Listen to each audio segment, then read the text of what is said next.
Am I recording?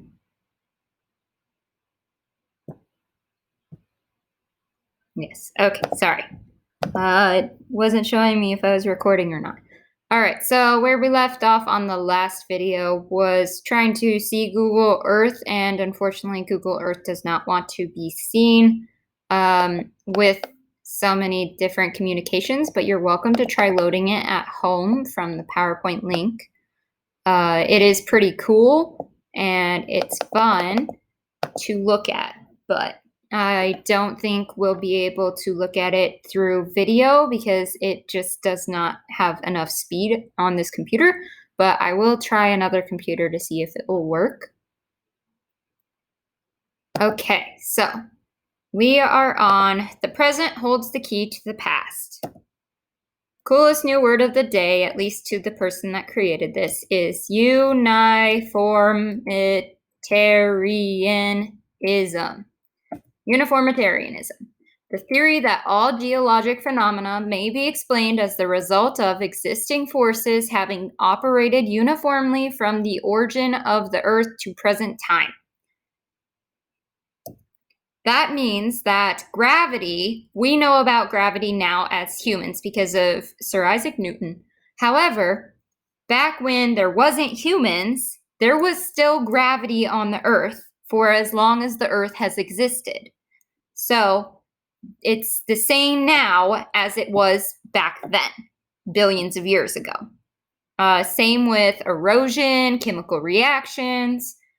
Lots of things are the same as they were billions of years ago, even though also lots of things have changed. So uniformitarianism is some things don't change and the present holds the key to the past, because we can look at the present, what we have now, and that unlocks information about the past. Okay, so here is an example about information that we have unlocked as humans from the past to give us an idea of what's been happening in the past.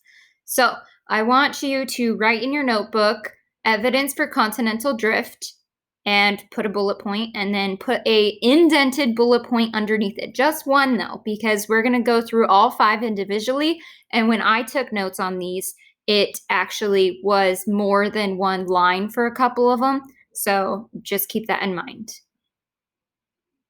And if you ever need more time to write, just click pause on the video. Okay, bullet point 1, the shapes match. This is a map of the supercontinent Pangaea, which was our most recent supercontinent that we have and know of. So write down in your indented bullet points the shapes match underneath evidence for continental drift. Okay. Then we talked about this before. This is where we were trying to get to Google Earth. Here's the link. So if you want to check it out there, you also can download the application on Google Chrome. Like I said, it's really cool to look at. It does take a lot of work on the computer's processing program though. So keep that in mind. This is continental shelf. So what that's referring to is, think about it as being California. California, we have our beach, and then we have lots and lots and lots of surfing area, and then you go out even farther and it's fine. And then eventually there's this drop-off point. But even at the drop-off point, there is still a sea floor. It may be miles below the sea. However, there is a floor there. So that is what it's referring to when it talks about continental shelf. It's a continent that is has a drop-off point right here. Okay. Bullet point number 2. same fossils were found on different continents. So in South America, Cynogathus was found, and same as in Africa. Latrosaurus was found in India, Africa. I think that's Madagascar. I'm not the greatest with geology, but I do try to improve. And Antarctica.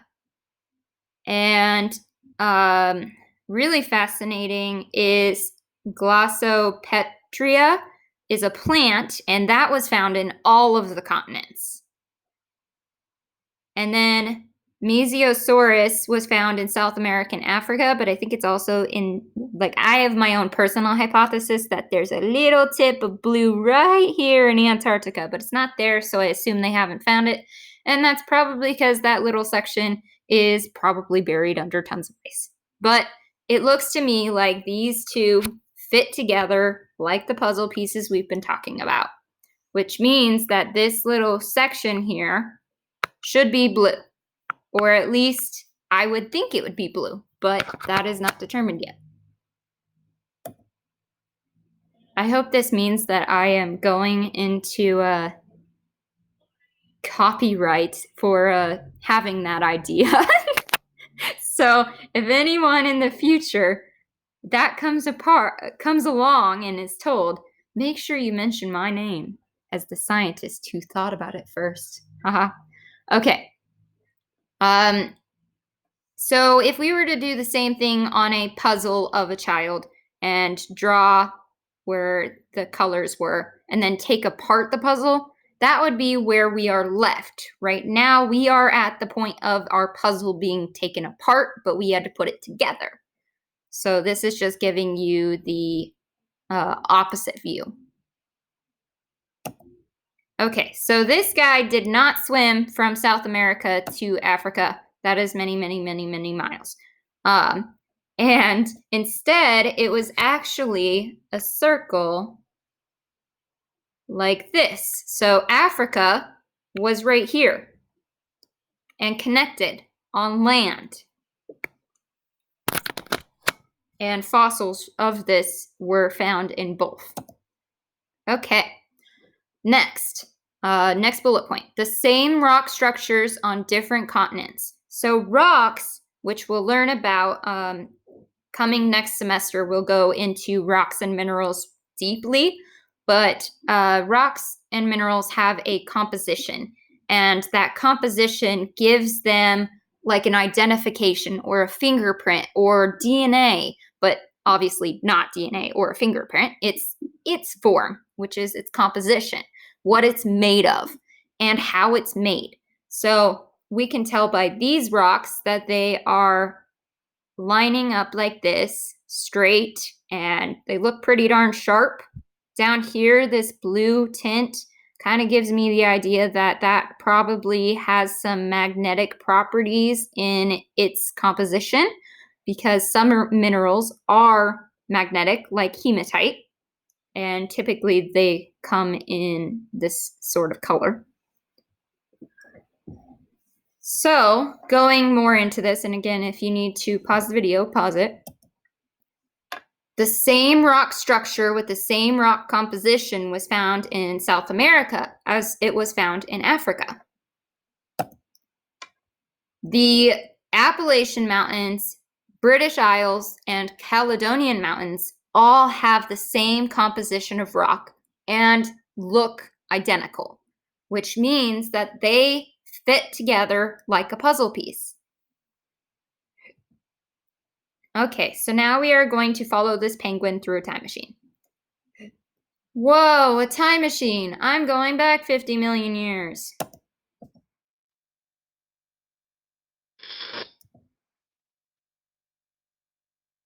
Loading.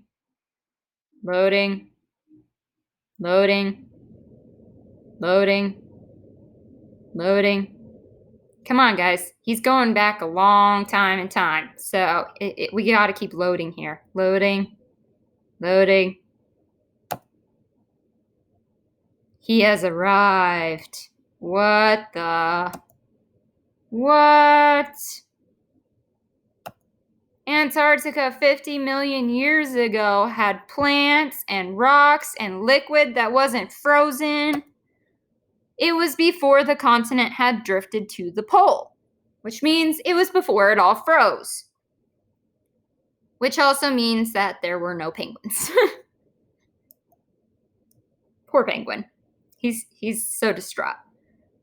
Okay, so what that is referring to is our second to last bullet point, our fourth bullet point. Fossils of plants and animals are found on Antarctica in the land because Antarctica has land under all of that ice. And some of the land we were able to see. Now, because of this, we were able to find plants and animals.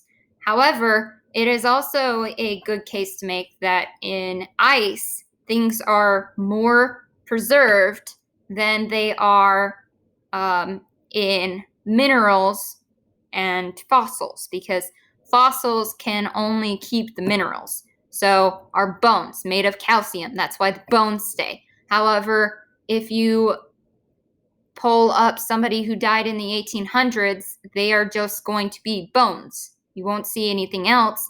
And that's where they get the DNA from, is from the bones. But things like plants and some animals, they don't have structures that are able to save that DNA well, especially through the mineralization process, because the minerals are basically filling those cells that were once plants and taking over the cells, and the cells are no longer there at all. You just get mineral.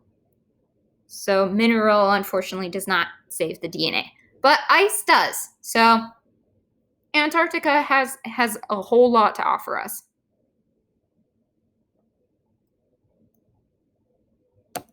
Okay. Magnetic layers and seafloor spreading. So what this is representing is down here in this, kind of looks like a flask to me, but I'm a science teacher. Maybe like a teardrop? This is magma. I can't change my color, sorry. And then when it comes up to, it's magma under Earth's surface, but when it comes up to the Earth's surface right here, that is when we consider it lava. Okay. This lava then dries and goes both directions. And we get new continental crust. And that new continental crust moves down and down until eventually it becomes old and new ones just keep coming in. And the same goes for the other side over here. Okay? It's happening on both sides. And it's just a never-ending cycle. And the old eventually gets recycled into the new via down here. And the conveyor belts. Okay, so magnetic layers in seafloor spreading. We know the Earth is magnetic because we have things like a compass that works. I also can put magnets on my board, those kinds of things. And magnets, like I mentioned before, are minerals. They come from minerals, and those minerals are magnetic. They have magnetic features, which also comes from elements.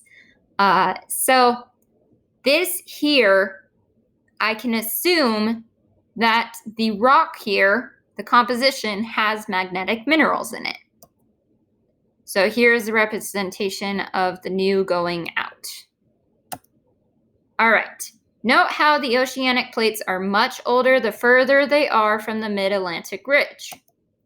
So right here, the red is 10 million years old. That is the youngest. And in blue, the dark blue, we have 180 million years old. Okay, so that is our oldest. If we were to put this in the form of siblings, we have our oldest sibling, And then we have the second child, third child, and then youngest. Oh, I missed a child. We have second child here. This is third child. Fourth child. And then, of course, the youngest child is the red.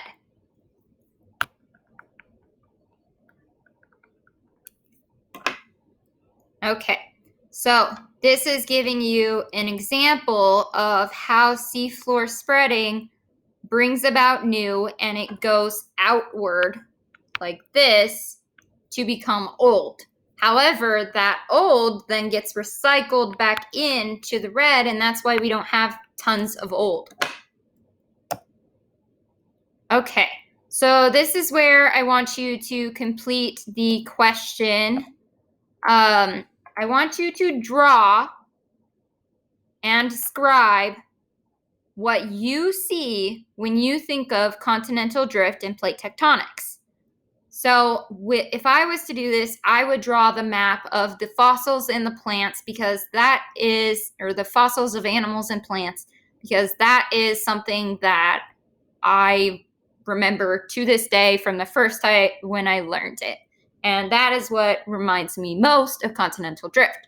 But maybe you like the mountains, and the mountains are what tells you about continental drift and plate tectonics. Or maybe you think of Pangea.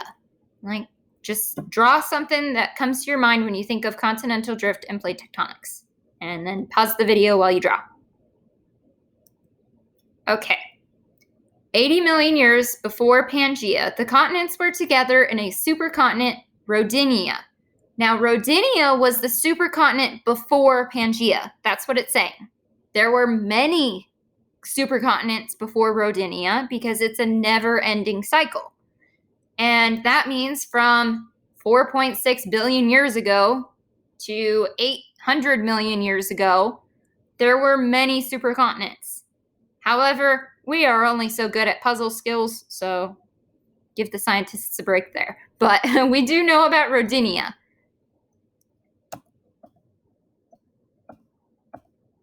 Okay, so the Earth turned white.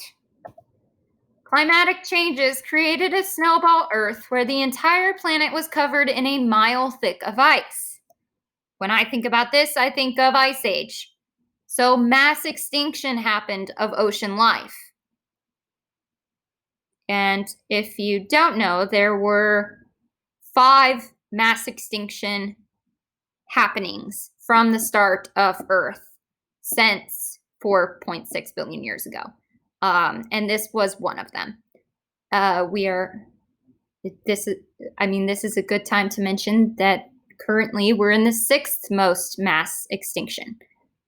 And we probably should help try to prevent it a little more than we can. However, we can't control everything, but we can control some things. Okay, tangent done. So, mass extinction of ocean life happened. I think of Ice Age, the movie. However, I know Ice Age is during my times, or the movie was during my time. I'm not as old as Ice Age, obviously, the actual Ice Age.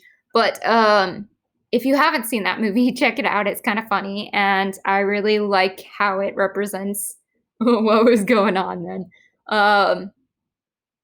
And yeah, so that's what I think of. So there is less known of this supercontinent compared to, take a guess.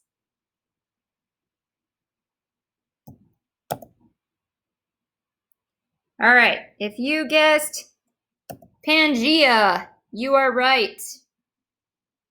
There is less known about Rodinia than Pangea because Pangea was our most recent supercontinent. All right, so now we are writing again. Pangea, the supercontinent.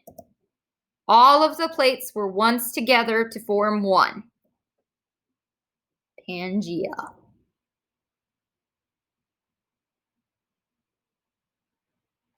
All right. If you need to take a break, pause. Here is the movement of Pangaea to now. Can you say this with me? The Earth is old, changing, cycling, dangerous, and the present holds the key to the past. Big idea about Rodinia and Pangaea is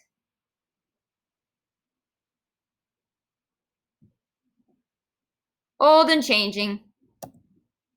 The Earth is 4.6 billion years old. Supercontinent Rodinia was 800 million years old. Or years ago, not old. So, the position of the continents have also changed. Now, under Pangaea, there was Gondwana land and Eurasia. They were two megacontinents before Pangaea. This means that it was after Rodinia, but before Pangaea. So we got Rodinia. Ah, the dog next to me farted. It smells so gross. Rodinia, 800 million years ago. And then we have Pangaea.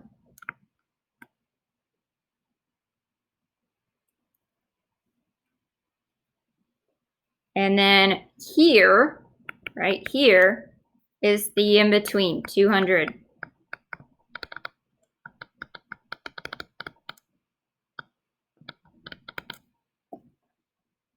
Okay, the in-between. That is Gondwana land and Eurasia, two megacontinents.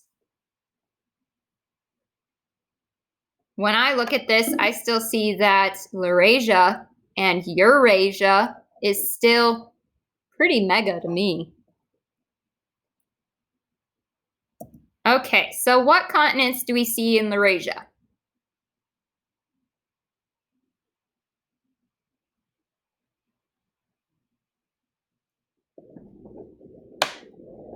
North America,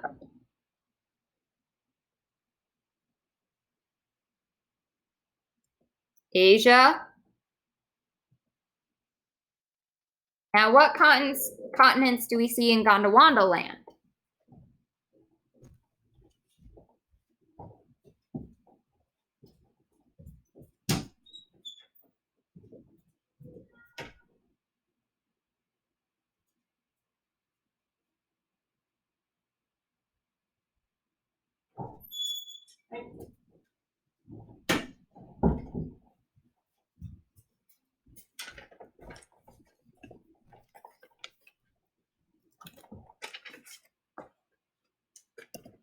South America, Africa, Antarctica, India, and Australia.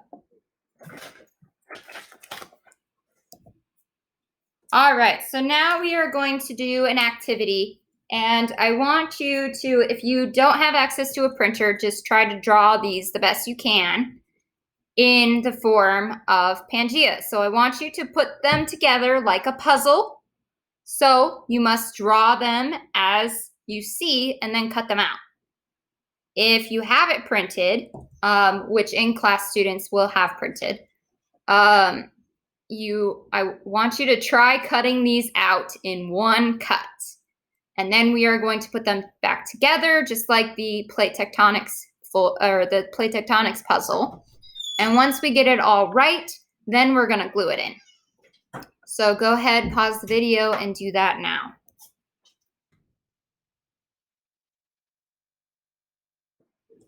Okay, after you have glued that in and labeled it, I want you to draw the supercontinent Pangaea next to this box of what our current world looks like.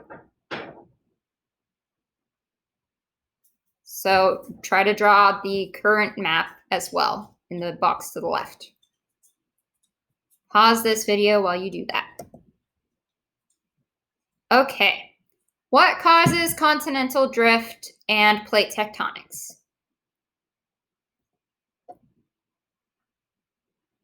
Loading. Answer, convection currents. Remember, heat rises moving the plates. So heat is rising from the core. As it's rising, currents are going around, and these are the things that I refer to as conveyor belts. So I do want you to write convection currents in your notes equals conveyor belt, which I don't know how to spell conveyor. So let me look that up.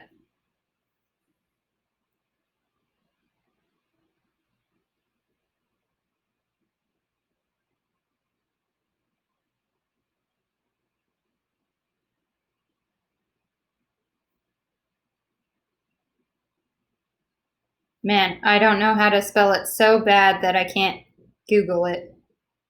Conveyor.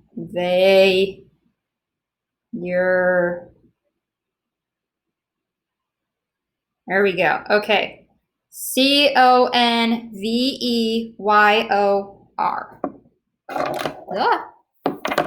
Conveyor belts equal, or convection belts equal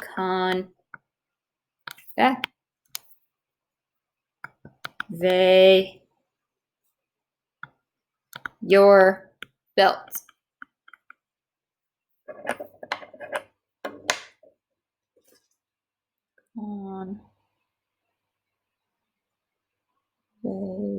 Your belts. Okay. And then under it, I want you to write that heat rises.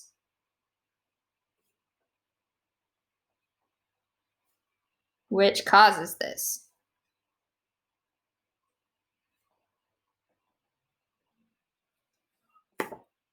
All right. So now I want you to notice the blue dots that are circling. See how these two, where the blue arrows are moving apart. They are going in their own circle, but when you go to this middle section here, right here, you can see that the blue dots are moving away from each other. Okay, so from that, I'm going to give you more arrows, and one of these arrows sets is wrong. Only one of them.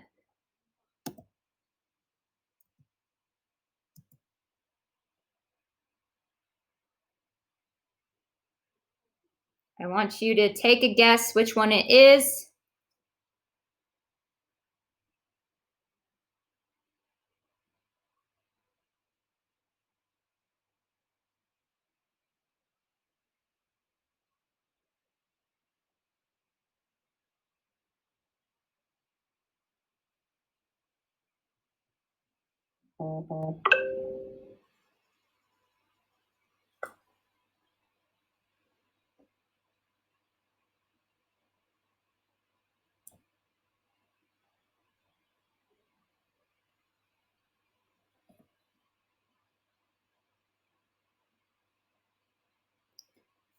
Okay, if you still don't have an answer, pause the video, and then once you have an idea, just take a guess.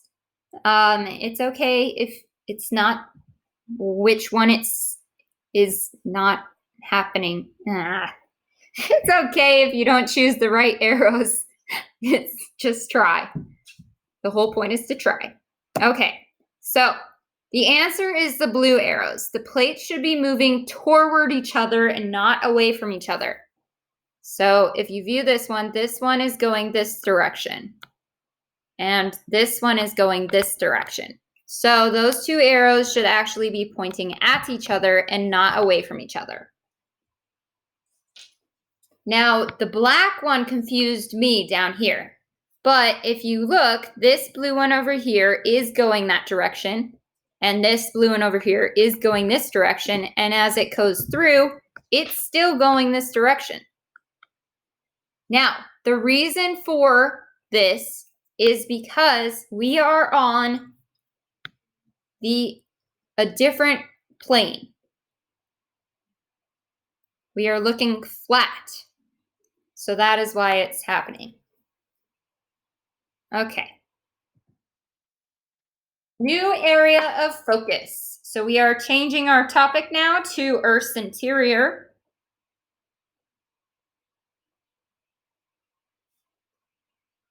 So write on your paper a new headline that says Earth's interior.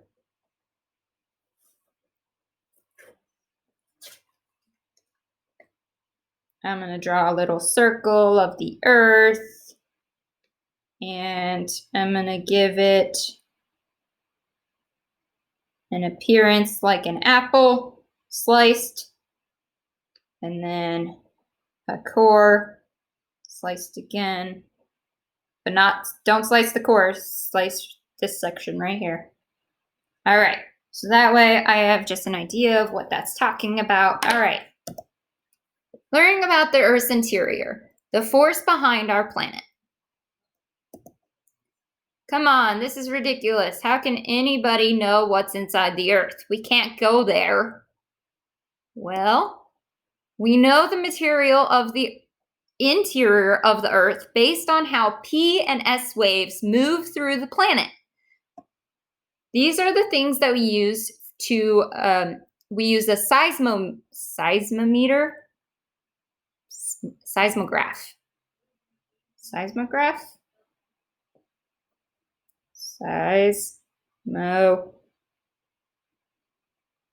Yes, seismograph. That's what I'm thinking of. Not a meter. Graph. It makes a graph. So that is why it's a seismograph. All right. And that measures P and S waves. Those P and S waves only go through certain sections. So if you look here, we have both going through this layer here. But we lose one of our waves going through the second layer. And then we keep those layers going through the core. However, they are a smidge distorted. P waves are the green. So P waves is the one that goes through the entire Earth. So it's like our waves go down and then they come back up. And that speed tells us the density as well.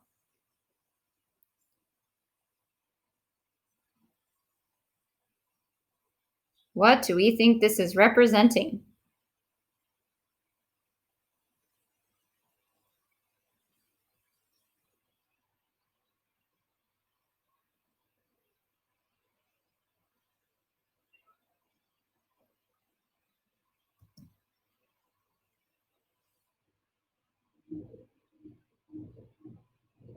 So this is giving you an example of the seismograph sending out those waves and then us getting a reading. And there's a shadow that tells us the part in the middle. Learn more on this website. Let's check out this website.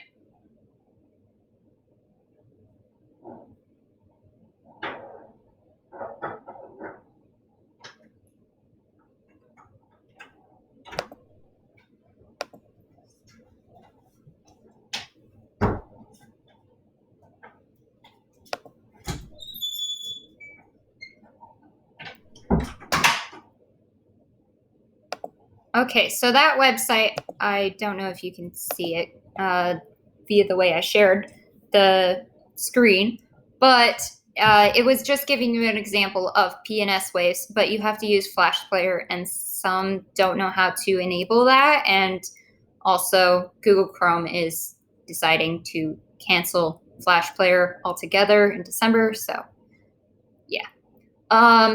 P wave. That means primary wave. It moves laterally.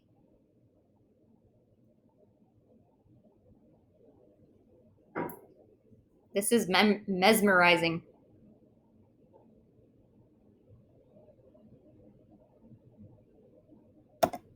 S wave, secondary waves, stronger and moves back and forth.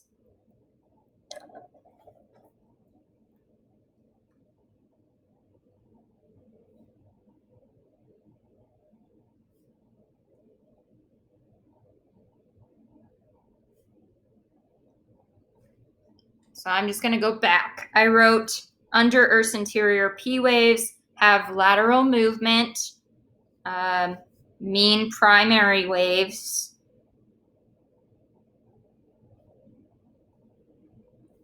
and I'm also writing that I didn't like the way I wrote it. I want to have it indented, and I will share a picture of the notes that I take, but it is still important for you to take your own notes.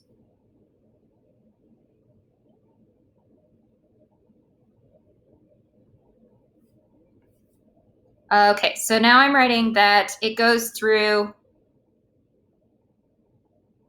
even the center, the core, even the core. All right, S wave. Skip a line. S waves is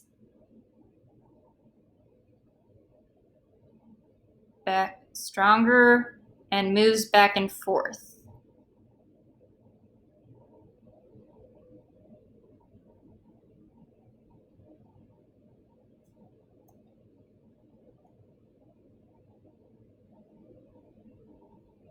So primary wave kind of looks like playing guitar strings.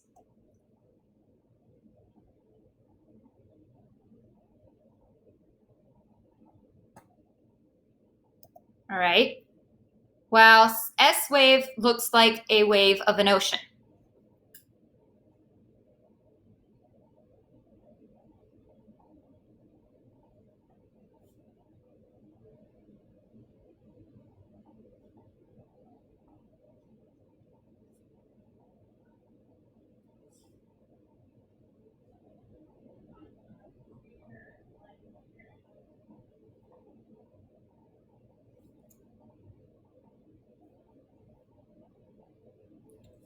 We also need to mention here that S waves do not go through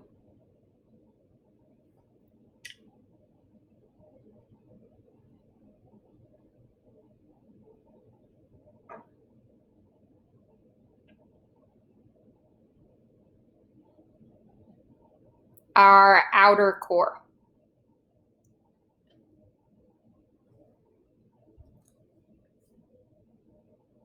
Don't go through outer core or inner core. So we could write, they don't go through the core at all. And they look like ocean waves.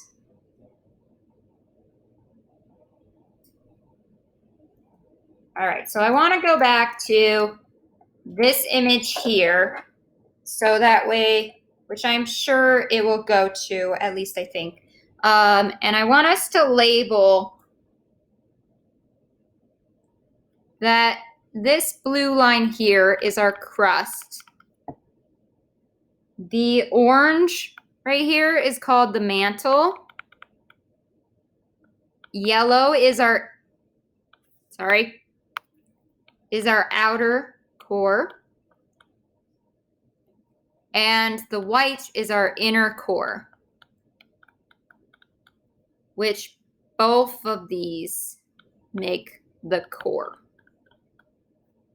Does that make sense? Both the inner core and the outer core make the core. Okay. We also label them in different terms as well. We have oceanic crust, continental crust, lithosphere, asthenosphere, upper mantle, lower mantle, outer core, inner core. So you can break apart the mantle into 3 sections: lithosphere, asthenosphere, and upper mantle.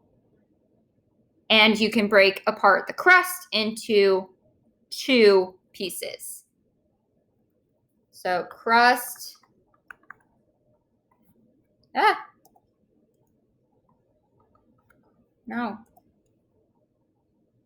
crust equals continental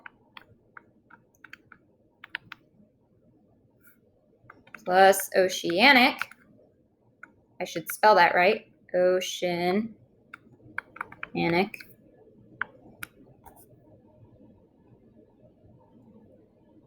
Okay, and then we have, why is it doing this to me?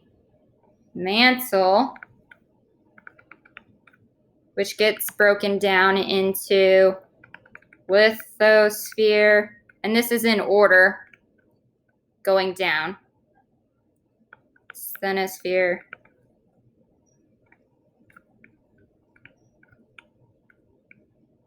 I forgot my H.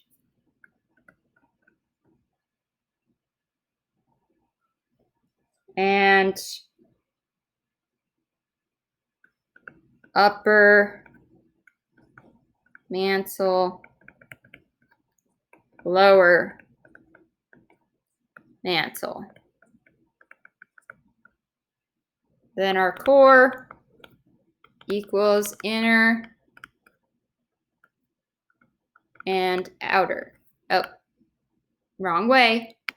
Inner is the most in. Outer is the one that is the most out. So outer must come first. All right, take a second, write that down. I'm going to draw that picture again, but I'm going to make it bigger this time.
Okay, now I'm going to erase all this so I can show you how I drew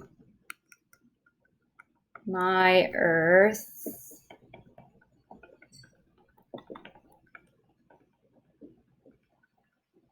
There we go. Okay, so I drew a circle, and then I drew an inner circle or an outer circle and the core. And then I labeled each of these. And then I labeled the mantle in the mantle. That's terrible writing. So I could label this line as the crust. And then on the side, that is where I wrote all of the information. Okay, going back, this is where we were. So we haven't used these yet, but here is where our first one is. And that is labeling it. Oh, beautiful. It did label it for us. All right, well, hopefully you drew this. If not, draw it now this way. So we can label it again. Now, again, this is our outer core, then our inner core, then our mantle, then our crust, which it doesn't color the crust. Okay. So, layers of the earth. Crust is the brown. What's the yellow?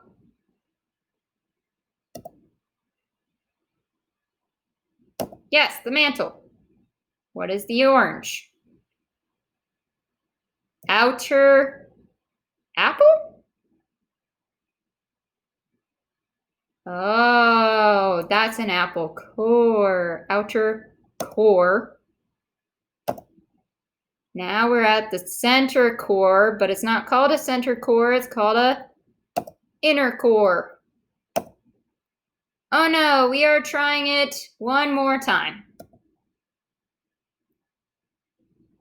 All right, see if you can remember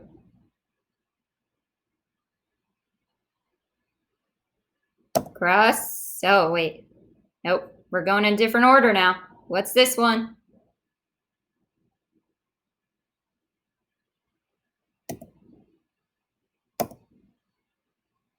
And this one?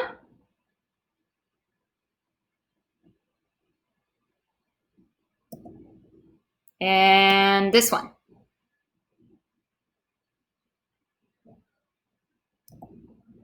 And finally,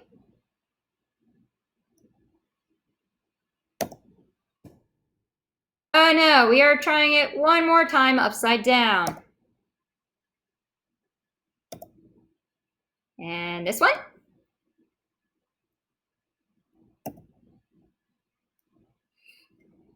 And this one.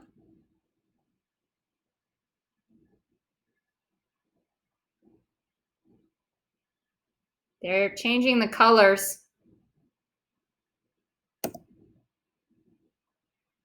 This one.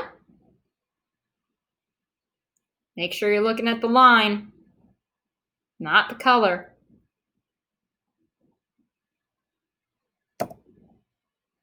And finally, sorry. And sideways and sideways and sideways and whee! Should you touch this? Why? It just came out of the fire.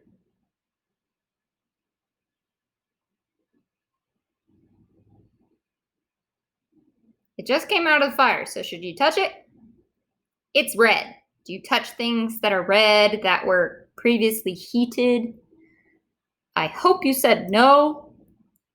No, you will burn your hand. Dense metal, such as iron, takes a long time to cool. Our Earth has been hot for a very long time because it is one large hunk of hot metals. Also, it is frictional heating and heat generation from radioactive decay.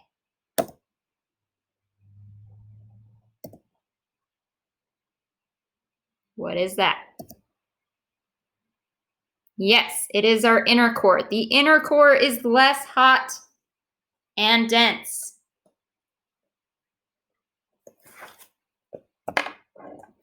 Yes, you should take notes on this. Inner core.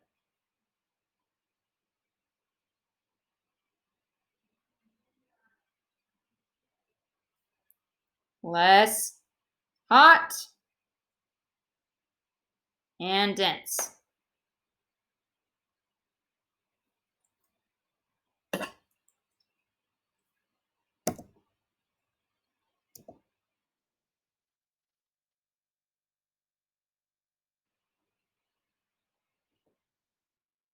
Wait. Hang on. I read that wrong. I'm getting tired over here. All right, so it is not the inner core that is less hot and dense, which makes sense because the hottest part comes from the core.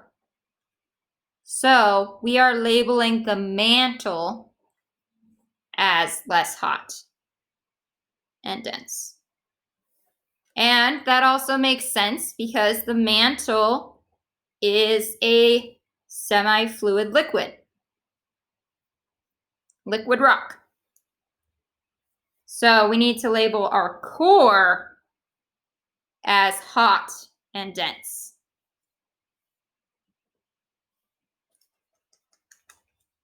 I'm just not liking the way I'm taking notes over here.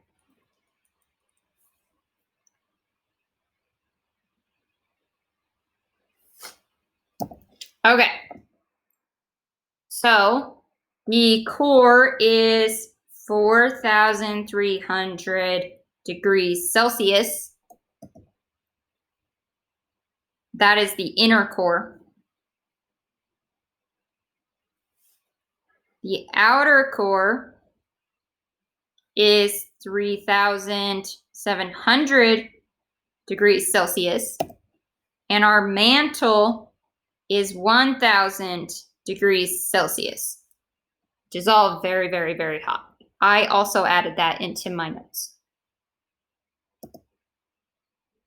So it is the hottest going outward. So if you need to draw this circle again, go for it. If you can't fit it on the same page, and then draw that arrow and label hottest with 2 T's, and then less hot at the end of the arrow.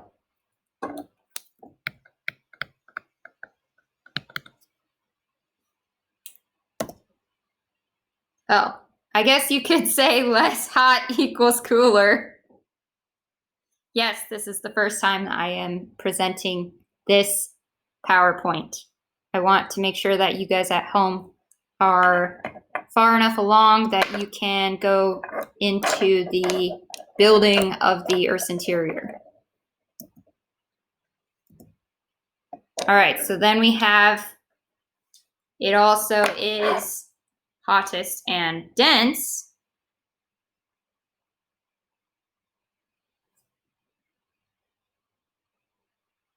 And as we go out, it is less dense. Learn more about it at this link if you want to. Okay, now we are going to the next section in the handout. The spinning inner core of solid and liquid iron creates a giant electromagnetic field around our planet. That's a pretty darn cool picture. Without it, Earth is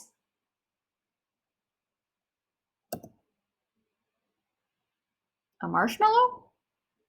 Oh, toast. Maybe? I think it's toast. Okay, inner core. More notes.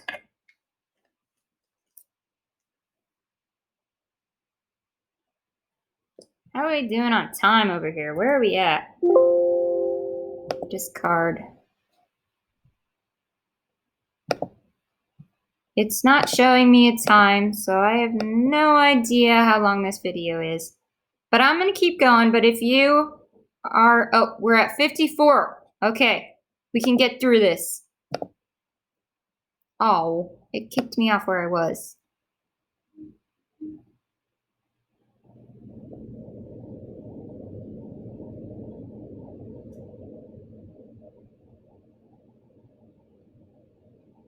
Here we were. All right, inner core.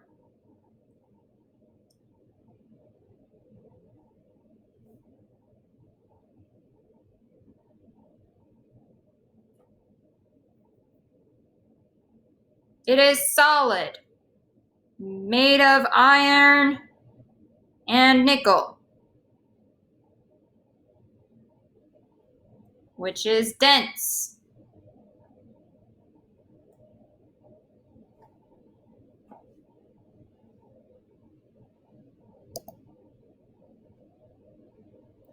Make sure you write that.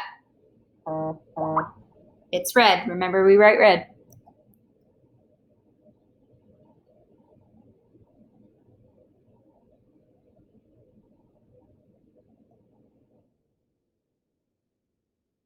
Outer core.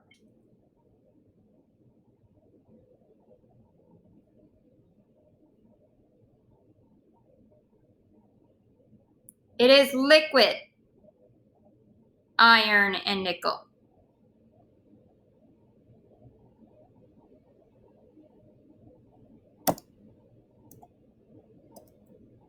What's next? Yes, the mantle, which is composed of magnesium, silicates,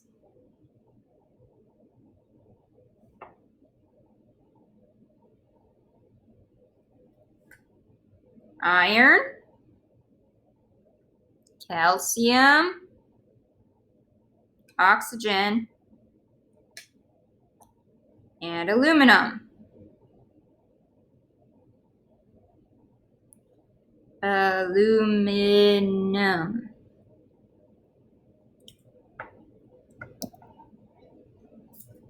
Outer mantle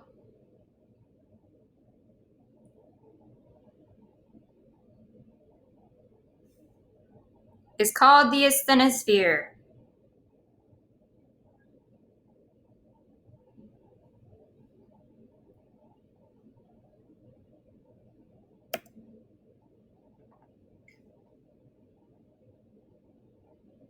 It is more rigid.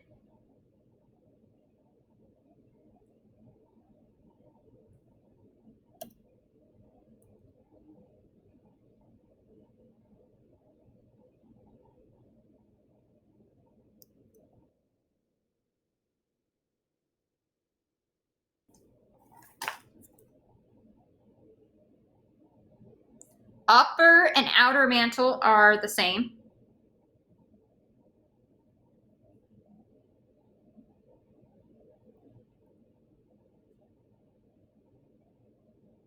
Inner/lower mantle are the same. So I also labeled that wrong. That means that the inner mantle is more flowing. Nope. Okay, I wrote outer mantle asthenosphere. Now I am writing outer mantle is the same thing as upper mantle.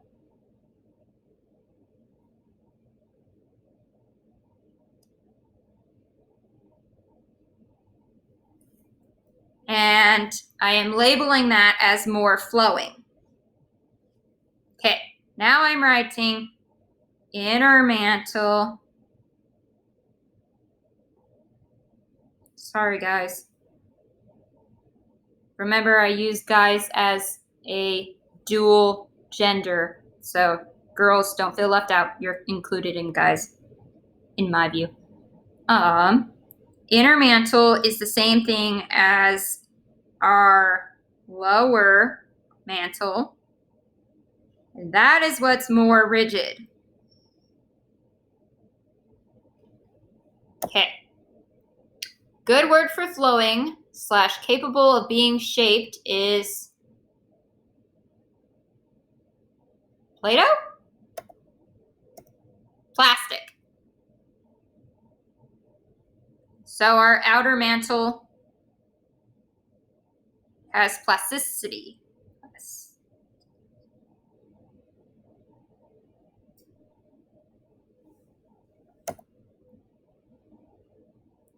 Here's a neat reading on mantle holds enormous quantities of mineral water if you want to check that out. All right, review. Heat from the earth rises and runs along plates, causing them to move.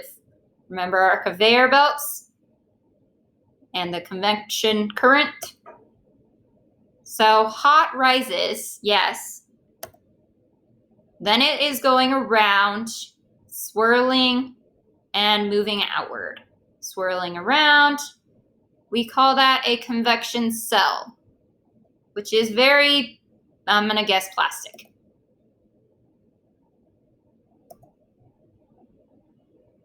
Okay, now we are on lithosphere.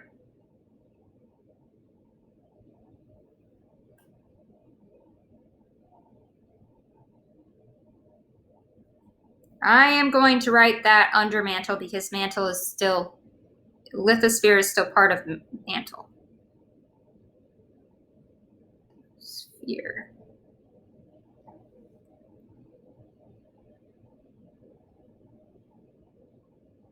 Crust and uppermost solid mantle. Okay, so the lithosphere, I feel like I just want to start over on this video. Okay, the lithosphere includes the crust and the upper solid part of the mantle. So it is not the entire part. However, when we wrote it on our notes, let's make sure that we update that lithosphere. So I'm just going to draw a bracket from lithosphere to continental and oceanic. So that way I know that the lithosphere includes the continental and oceanic crust, but it also includes that most solid part of the mantle.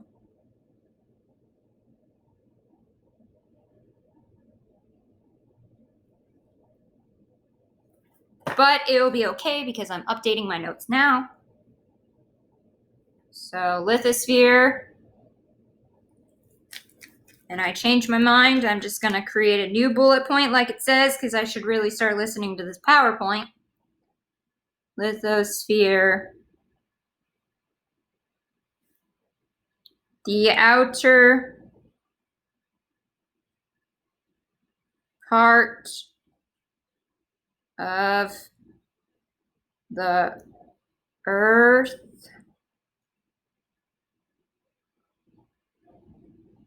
consisting of the crust and upper mantle.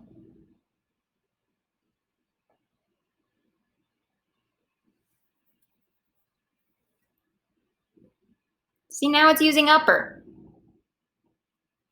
So make sure that you have outer and upper labeled the same.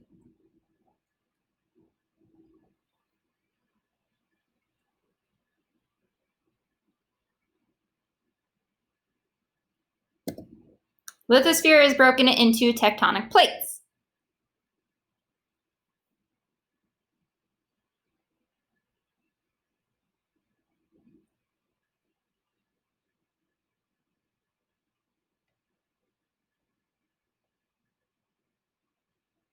Remember, this is why I said it also includes the ocean. It's not just continents floating around.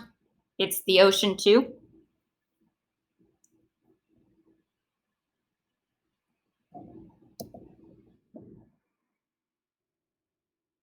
You have ocean plate, continental plate.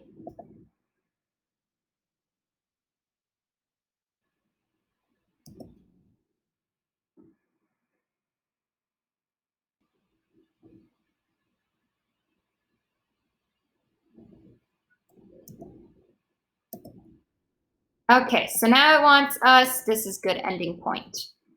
So this is saying to do the homework and do the 5-part question, label the picture with the correct layers of the Earth, include what each layer is composed of, include information about how temperature and density change, show with lines the electromagnetic field created by the core. How do we know all of this? I want you to only do the electromagnetic field if you feel comfortable. That was the one with the lines going all the way back, all the way back, all the way back. Keep going. This one. This is where it's showing the electromagnetic field. Okay, so if you're comfortable doing that, go for it. However, this is where we are doing the creation. Still, so far. Okay, this is where we are going to be making the layers of the Earth model. So this is everything that we're going to put on the model. So you can draw it beforehand, so it's in your notebook, and then you are also going to label a model and build it.